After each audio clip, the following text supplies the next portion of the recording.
I'm fresh from the panel here at Webber Wentzel, and it's been an interesting discussion.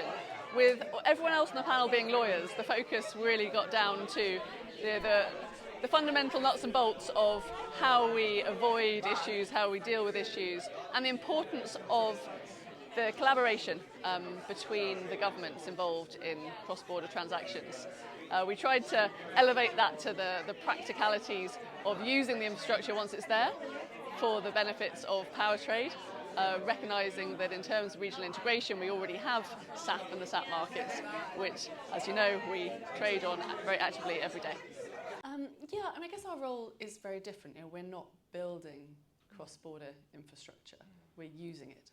And so our role in facilitating the infrastructure is more as an off-taker, as a user. You know, if we're committing to buy power long-term from a generation project, then we can also commit to pay for the capacity on the lines required to evacuate that power. And in terms of regional integration, you know, in the electricity sector, there is already regional integration. You know, we have the Southern African Power Pool. It's been around for a long time. It just wasn't really recognised for a long time as being a bankable solution to sell power.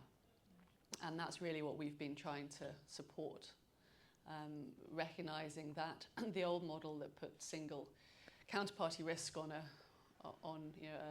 financially challenged customer was creating the problems. And so why reinforce that model when we've got this interconnected grid and the regional power market that power's traded every hour of every day? You know, it's not a particularly deep and liquid market yet, but it is increasing and it works. And so you know, we're the first market participant member of the Southern African Power Pool, so non-asset owning, we're a pure trader.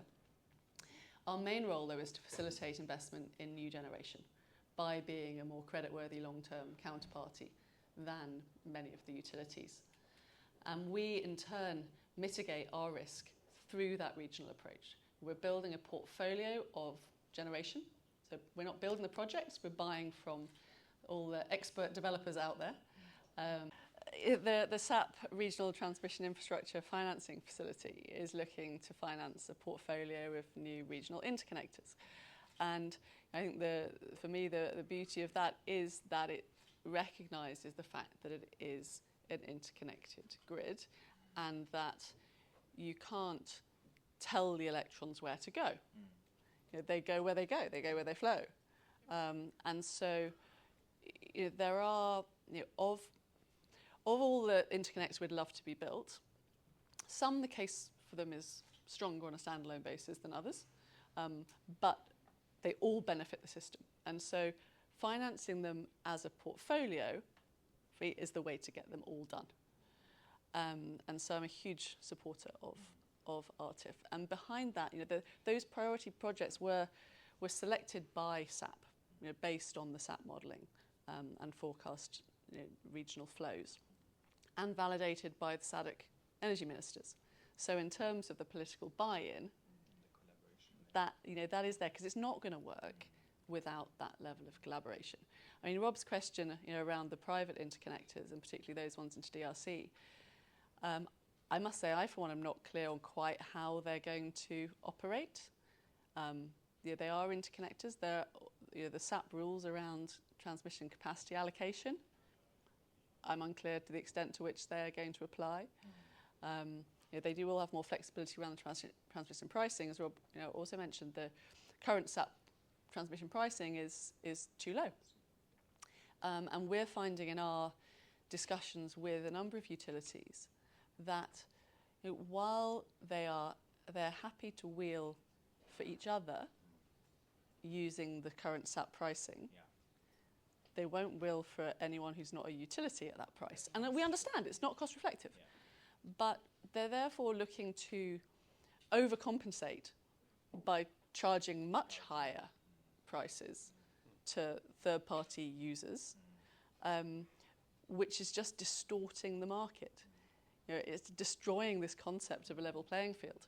So, you know, we need that to all come up to a level where it's a sensible thing for them to do.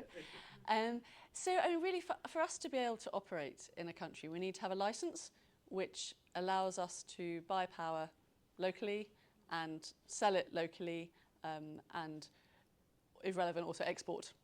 And you know, I think from a regulatory perspective in Lesotho at the moment that's possible. And then the other aspect is we need to be able to wheel the power from A to B. So that's to do with our arrangement with the host utility who controls and operates and schedules that power. So really those are the two main things. And it does vary significantly around the region, quite what the licenses look like. I mean, our licenses in each of the 4 countries where we're currently licensed all look quite different. And the ability for entities which are licensed in each country, their ability to join SAP also varies. And so you know, we definitely don't have a level playing field at the moment. Some countries take different views to others. You know, I don't think Mozambique is intending to change the framework to allow people to trade domestically. You know, we're speaking to a number of projects that are embedded within countries similar to that, where we can still support, but we would need to be one step removed. So we'd need to buy at the border and have an arrangement with the utility who will buy from the doorstep of the project and pass it through. So there are ways to work around, but you know, the more flexible it is, the better, really.